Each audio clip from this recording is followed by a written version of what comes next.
Assalamualaikum warahmatullahi wabarakatuh. Di video kali ini kita akan membahas materi mengenai audit atas kas dan instrumen keuangan.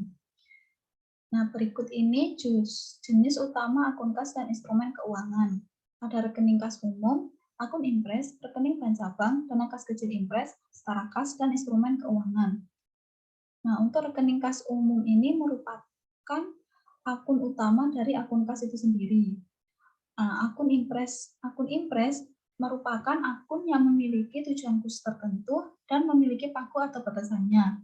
Misalnya itu untuk akun impres pada gaji, di mana perusahaan akan menetapkan paku dari akun impres gaji ini sebesar 1 miliar. Jadi, saldo dari akun impres ini tadi hanya sebesar 1 miliar, di mana entar tujuannya itu hanya untuk mentransfer gaji kepada pegawainya. Kemudian selanjutnya ada rekening bank cabang. Akun ini itu digunakan untuk perusahaan yang beroperasi di lokasi yang berbeda, sehingga akan lebih mudah jika perusahaan ini memiliki saldo bank yang terpisah di setiap lokasinya. Nah, selanjutnya ada dana kas kecil impres. Dana kas kecil impres ini hampir sama dengan akun impres ini, yang bedanya itu untuk tujuannya. Perusahaan ini akan menetapkan membuat dana kas kecil impres ini hanya untuk membayar transaksi yang nilainya itu kecil-kecil. Nah, selanjutnya ada setara kas atau ekuivalen kas. Nah, biasanya perusahaan ini menginvestasikan kelebihan kasnya dalam bentuk kas ekuivalen yang bersifat jangka pendek dan sangat liquid, atau yang merupakan marketable securities yang tujuannya untuk diperjualbelikan. Jadi, dari marketable securities itu tadi akan digolongkan sebagai ekuivalen kas jika dia itu diperjualbelikan dalam jangka yang sangat dekat. Kemudian selanjutnya ada instrumen keuangan. Ini mencakup investasi dalam sekuritas yang dapat diperdagangkan, seperti sekuritas utang dan ekuitas, instrumen derivatif, dan aktivitas nilai atau hedging. Nah, selanjutnya ada hubungan antar akun yang terkait. Di dalam genre kas ini, untuk sisi debitnya itu dipengaruhi atau berhubungan dengan rekening bank cabang dan kas ekuivalen. Sedangkan untuk kredit, dia itu akan berhubungan dengan akun-akun impres itu tadi. Nah, hubungan antara kas di bank dan siklus transaksi lainnya itu memiliki fungsi ganda. Yang pertama, menunjukkan pentingnya pengujian atas berbagai siklus transaksi pada audit kas.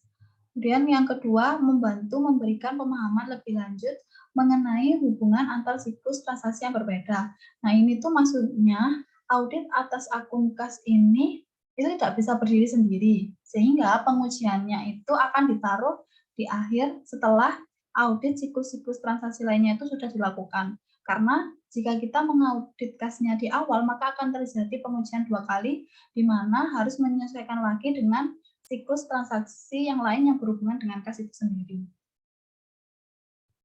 Nah, dalam audit kas, auditor tuh harus membedakan antara memverifikasi rekonsiliasi klien dari saldo pada laporan bank dengan saldo di buku besar, serta memastikan bahwa kas yang tercatat di dalam buku besar itu benar dan mencerminkan semua transaksi kas yang terjadi. Ini berhubungan dengan asersi akurasi, dan kalau transaksi yang terjadi ini berhubungan dengan asersi occurrence. Nah, itu tadi tuh relatif mudah untuk memverifikasi rekonsiliasi klien dari saldo di rekening bank ke buku besar. Tetapi, bagian penting dari total audit perusahaan akan melibatkan verifikasi apakah transaksi kas itu dicatat dengan benar. Nah, ini tujuan asersinya berupa akurasi. Nah, selanjutnya hubungan antara kas dengan siklus transaksi yang lain. Nah, kan ini ada cash in bank. Nah, untuk sisi debit atau penambahan kas ini akan dipengaruhi oleh penerbitan saham, kemudian selisih dari penerbitan saham atau share premium, kemudian dari penjualan, kemudian ada penerimaan piutang. Sedangkan untuk kas Pengeluaran kas atau di sisi kredit yaitu akan dipengaruhi oleh pengumuman dividen, pembayaran utang, pembayaran gaji, dan pembayaran pajak. Nah, selanjutnya metodologi audit atas akun umum, atas akun kas umum. Metodologi untuk mengaudit kas akhir tahun itu meliputi mengidentifikasi risiko bisnis klien yang mempengaruhi kas, yang kedua menetapkan materialitas kinerja dan menilai risiko bawaan, yang ketiga menilai risiko pengendalian, yang ketiga merancang dan melakukan pengujian pengendalian dan pengujian substantif atas transaksi, yang selanjutnya merancang dan melakukan prosedur analitis substantif, dan yang terakhir ada uji desain rincian saldo kas.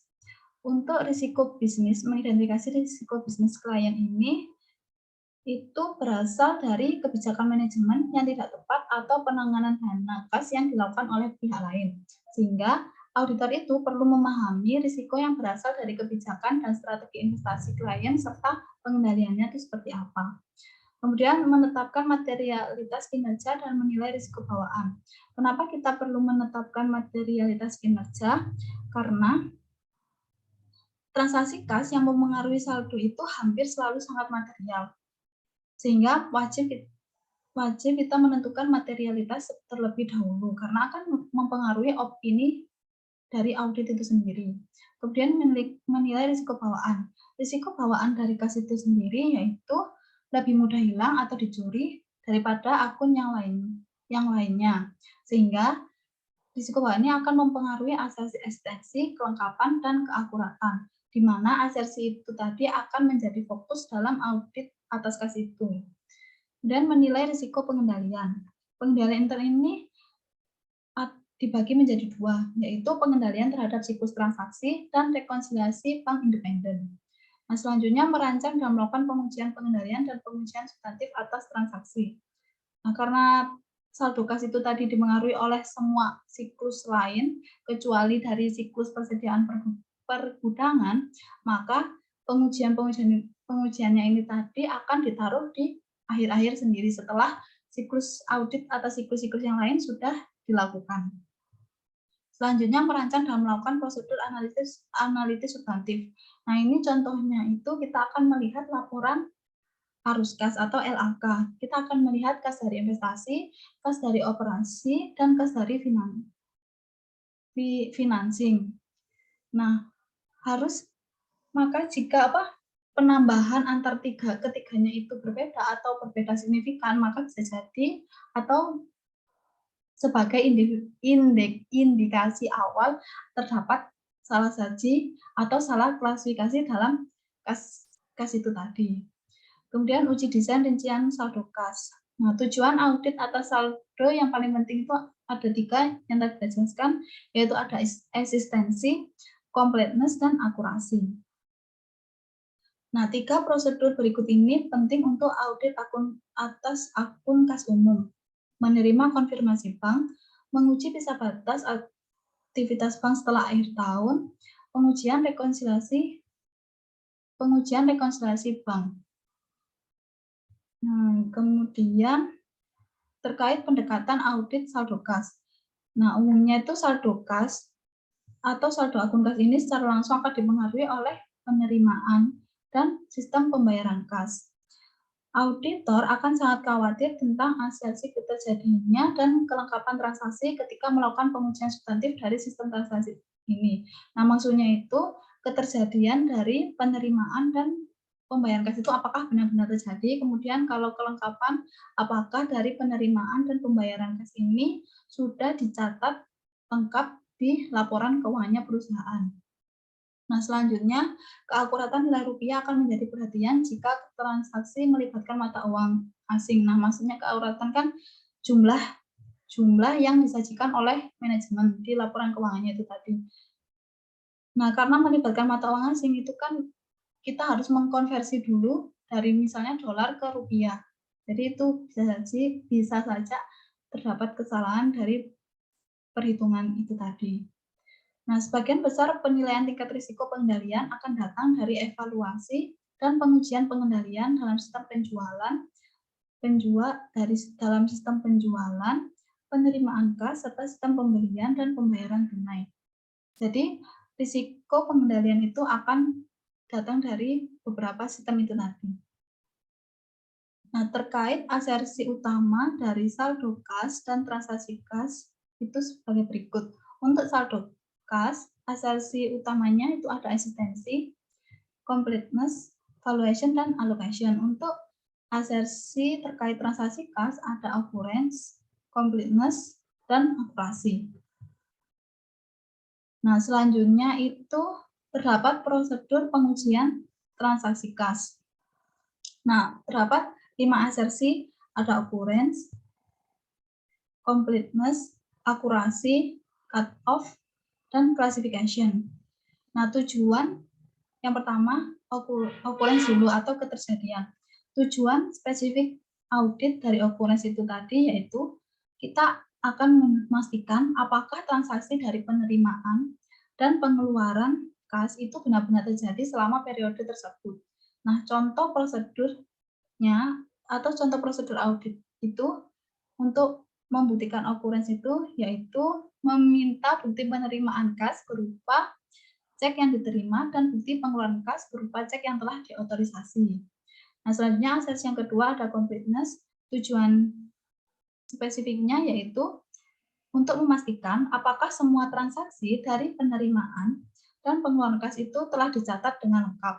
Contoh prosedur auditnya yaitu menelusuri sampel transaksi kas receipt dan kas payment ke dalam buku kas, atau tracing dari sampel transaksi ke kas receipt dan kas payment ke dalam buku kas. Nah, selanjutnya asersi yang ketiga yaitu akurasi atau keakuratan. Nah, tujuannya itu untuk memastikan apakah semua transaksi dari penerimaan dan pengeluaran kas itu telah dicatat dengan jumlah yang tepat. Nah, prosedur auditnya contohnya itu seperti meminta dan mengecek isi kas di tangan dan di bank klien dan memverifikasi ketepatan matematisnya. Jadi kita melihat jumlahnya itu sudah tepat apa belum. Dan asersi yang keempat ada cut off. Ini tujuannya untuk memastikan apakah semua transaksi dan penerimaan dan pengeluaran kas itu telah dicatat pada periode yang tepat. Nah, contoh prosedur auditnya yaitu mengamati semua kas yang diterima mendekati tanggal dan tutup buku, baik sebelum dan sesudah tanggal tutup buku itu. Kemudian asersi yang kelima ada classification. Tujuan spesifiknya yaitu untuk memastikan apakah semua transaksi dari penerimaan dan pengeluaran kas telah diklasifikasikan dengan benar. Contoh prosedur auditnya yaitu memeriksa bukti transaksi penerimaan dan pengeluaran kas dan membandingkan dengan pencatatan untuk memastikan kebenaran dari klasifikasi yang telah dilakukan oleh manajemen. Nah, selanjutnya prosedur pengujian saldo kas. Terdapat 4 asersi yaitu existence, right and obligation, completeness, dan valuation and allocation. Yang pertama eksistensi. Nah, eksistensi atau keberadaan. Tujuan spesifiknya yaitu untuk memastikan apakah saldo kas yang ada di neraca itu benar-benar ada. Contoh prosedurnya yaitu melakukan konfirmasi pada bank dan membandingkan saldo di buku besar dengan hasil dari rekonsiliasi. Kemudian asersi yang kedua yaitu right and obligation. Tujuan spesifiknya yaitu untuk memastikan apakah saldo kas yang ada di neraca itu benar-benar milik atau menjadi hak perusahaan. Prosedur auditnya contohnya itu melakukan konfirmasi pada bank yang terkait. Nah, asersi yang ketiga yaitu completeness. Tujuan spesifiknya yaitu untuk memastikan apakah saldo kas yang ada di neraca itu sudah dicatat seluruhnya atau belum. Prosedur audit contohnya yaitu memeriksa rekonsiliasi bank dari klien. Kemudian untuk prosedur yang keempat yaitu valuation and allocation. Tujuan auditnya yaitu untuk memastikan apakah saldo kas yang ada di neraca telah dicatat dengan jumlah yang tepat atau belum. Contoh prosedurnya itu memeriksa rekonsiliasi bank dari klien. Jadi dari rekonsiliasi bank itu dapat menguji beberapa asersi yang terkait. Nah, untuk penjelasan prosedur konfirmasi bank akan dijelaskan di video berikutnya. Terima kasih.